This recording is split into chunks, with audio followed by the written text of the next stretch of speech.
After the fall of the Berlin Wall and the collapse of communism in the former Soviet world, Homo post-Sovieticus was born. The condition of Homo post-Sovieticus has perhaps come to define, or afflict, the West as much as it has the East.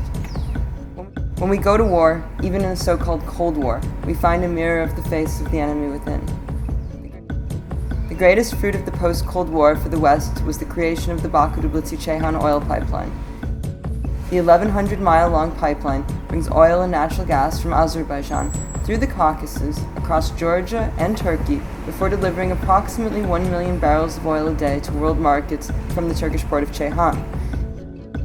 It is the first international pipeline to bring oil and natural gas to Europe from a former Soviet country while completely bypassing Russia and Iran. A little more than 5 years after crude began flowing through in 2005, the politics of oil is redefining the customs, economic order, and history of the region.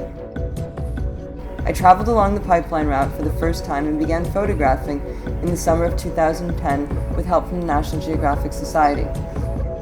In September, I will return to Azerbaijan with a Fulbright grant, where I will live and photograph the role of women over the course of the next year.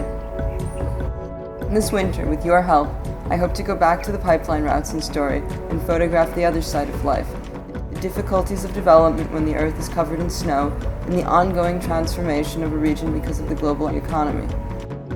Funding contributed towards this Emphas.is project will go towards providing for an assistant and translator, transportation and accommodation, as I set out to chart the transformation of 1,100 miles of Azerbaijan, Georgia, and Turkey. In documenting life along the pipeline in the new century, I have been inspired by the coexistence of tradition and modern. In the photographs, some of the inequalities, a consequence of the sudden surge in wealth, appear to have magnified, distorting an already existing wealth gap. In Baku, the city I will live in next year, the money generated from the oil revenue has literally transformed the skyline. This is a story not just about economics or geopolitics, but also about the passions and personalities that have come to define life along the Baku-Tbilisi-Ceyhan oil pipeline.